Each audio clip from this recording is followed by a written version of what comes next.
Hello, Akhilesh sir. Good afternoon and welcome to the DynamicCISO talk show. We are delighted to have you with us on this show today. As one of India's pioneering cybersecurity experts, there would have been no better choice than you, with whom we can have this important discussion on the prevailing situation and its impact on cybersecurity posture of the organizations, their preparedness, and the way forward. So let me begin with the first question that I had, that the CISOs and the CIOs and IT leaders are grappling with an expanded and more complex threat landscape than they were in the pre-COVID era. So what are the key risk and security threats you see which are related to remote working of these times?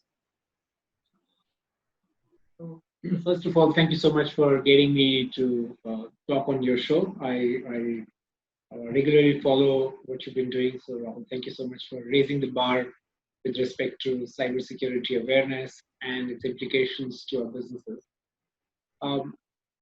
There are several things which have changed due to COVID-19. One, of course, which is the most obvious, is around working from home.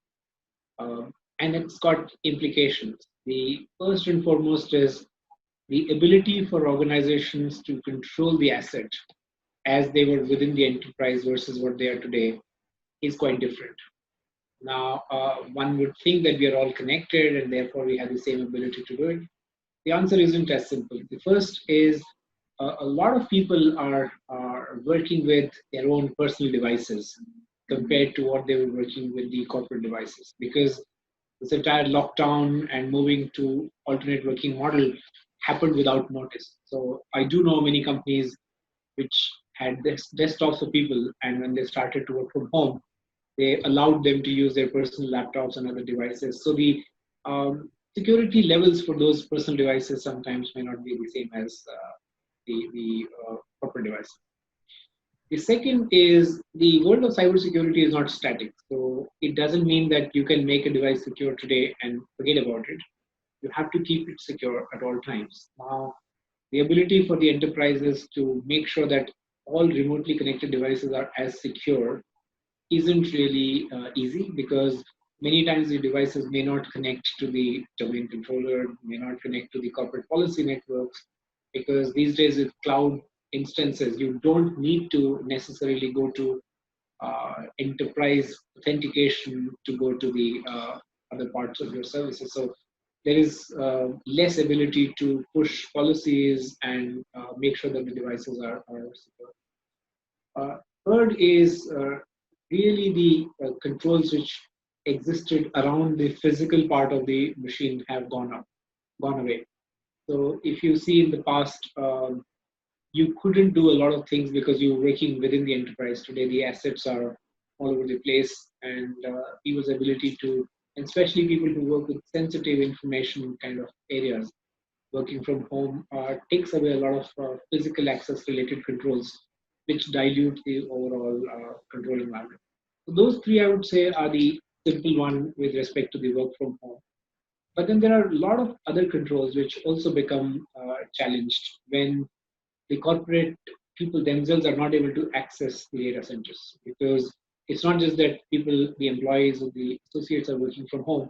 Even the people who run the data centers, they're also working from home. So their ability to manage, monitor, maintain those things can also be a bit challenging. And sometimes when there are equipment failures and there are challenges, so you do see a lot of bypassing of things happen. The third dimension is deliberate relaxation of policies, which basically means that, in the past people used to have policies that the password expires in 45 days or 60 days, and now so many passwords are expiring, and sometimes when the password gets locked and you don't have access to the physical machine, it is very hard to reset.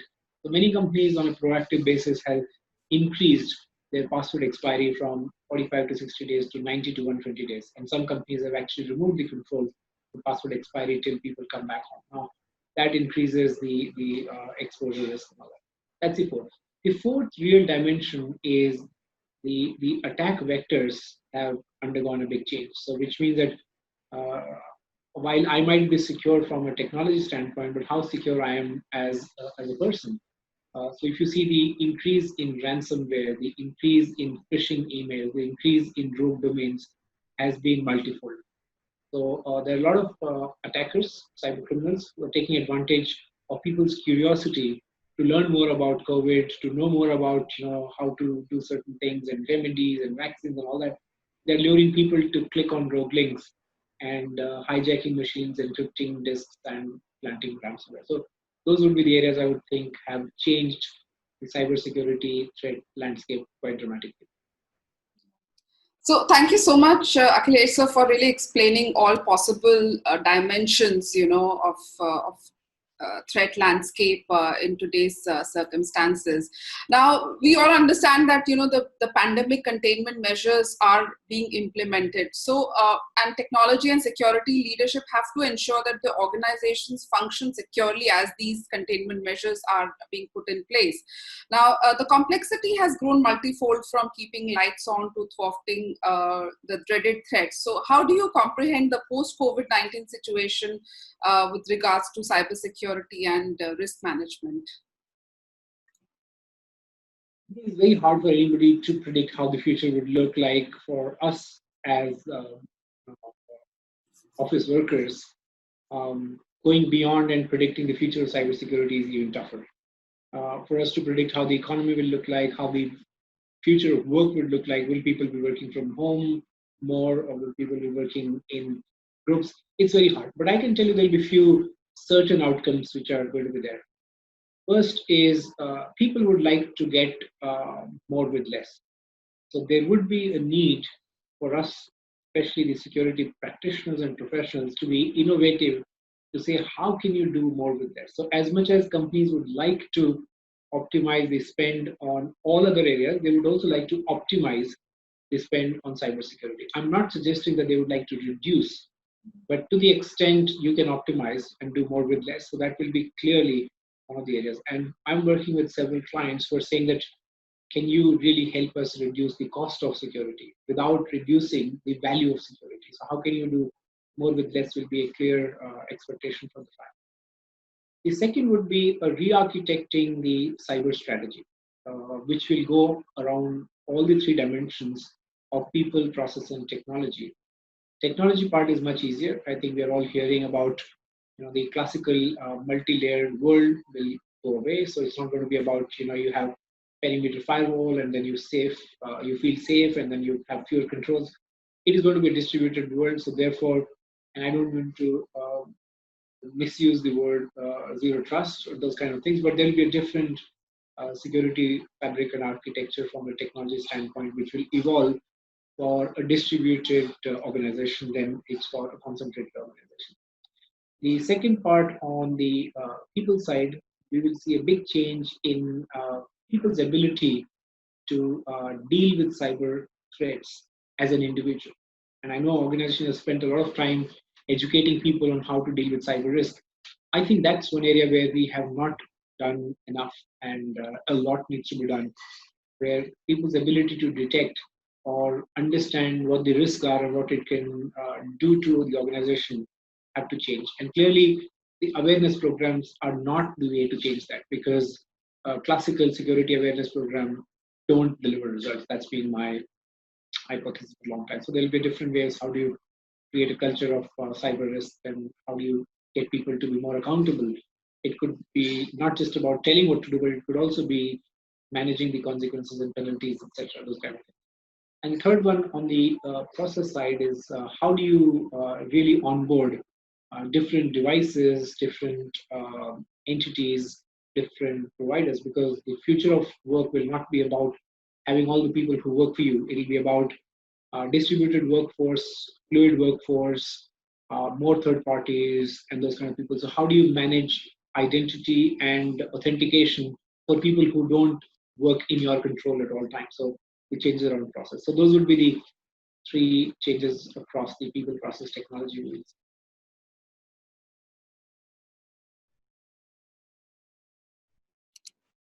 The executive leadership of any organization today is gravely concerned about the kind of security challenges and the threats that they have been either facing or witnessing in the industry. So, what are the key security domains that you would suggest for the IT leadership to be considered in the foreseeable future? And also, as you said, that you are suggesting your clients to work, work more with less expenditure on security without diluting the value of security. If you can elaborate a little bit more on that as well. So in the world which we live in, cybersecurity is becoming multidimensional. So it is hard to pick a few domains that are going to be more important than others. But clearly, some which need more focus on is the people dimension of security. The future attacks are not going to be as significant as they will be on the system, as they will be for the humans. So I think the human side of security, I think I have been talking about it for quite some time, and I'll continue to enhance, will be very, very important. The detection capability will be far more important than prevention capability, because irrespective of what we do and what we may do, things will go wrong.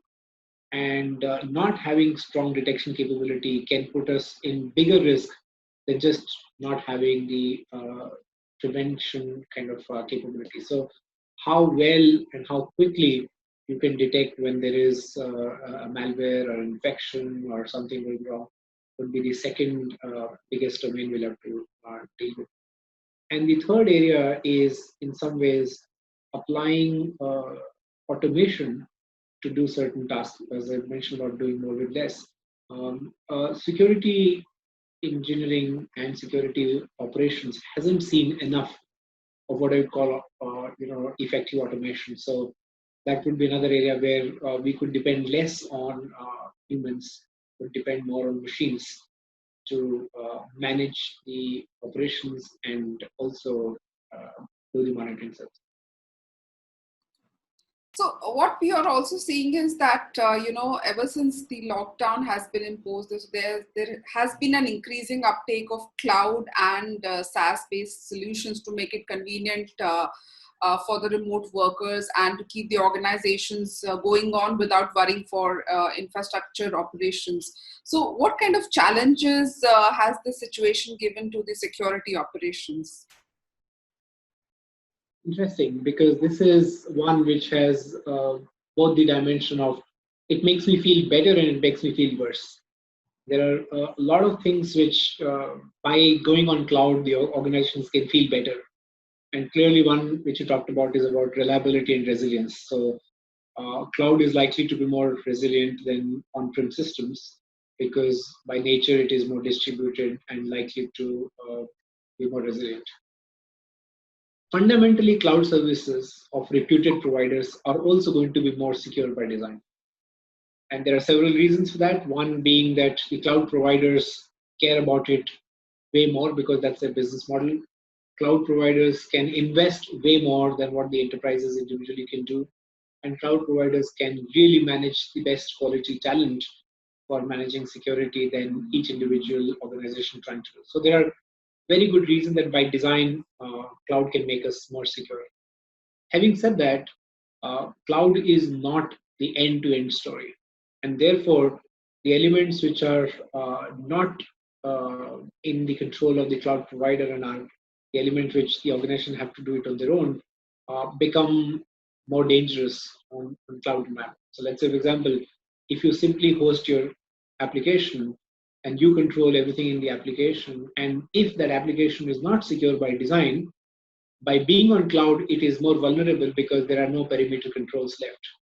It is subject to an attack by anybody around the world versus it being inside a closed organization ecosystem. So that's the vulnerability landscape increases. So if you don't control the application level controls, it becomes more insecure. The second thing is the managing the upgrades and other things becomes harder because every time you need to be on the top end because the underlying infrastructure changes quite fast. And the third area, which in my view you have to be very careful with cloud is the monitoring capabilities, because many companies which have implemented security operation center or use tools like SIM, etc., is the cloud data going through that?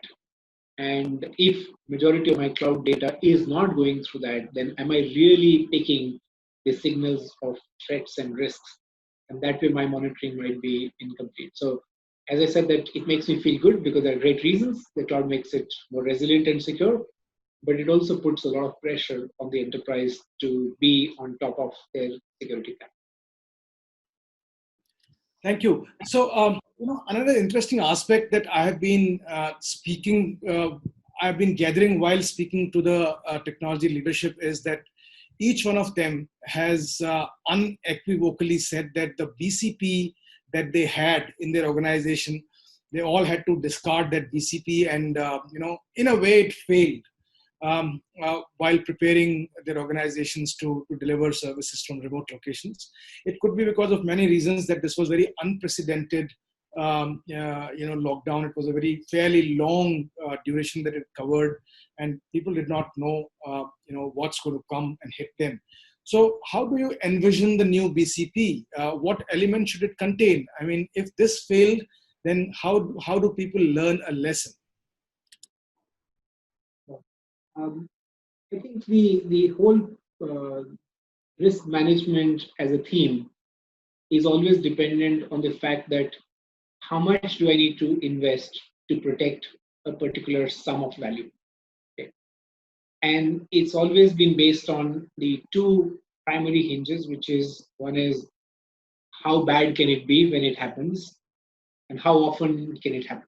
So this concept of probability and impact have been largely ingrained, and that's been the classical theory of risk management. So every time the business continuity plans have been written, they have been written with the fact that what is the probability of a full lockdown, which is not of my data center, which is not of my company, which is not of my city, which is not of my nation, but it's for the whole world and for a very long time. Now, every time you wrote down those BCP plans, you envision saying what can go wrong.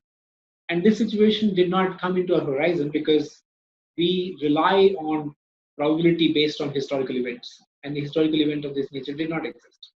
These are typically called the black swan events. They change our thinking forever.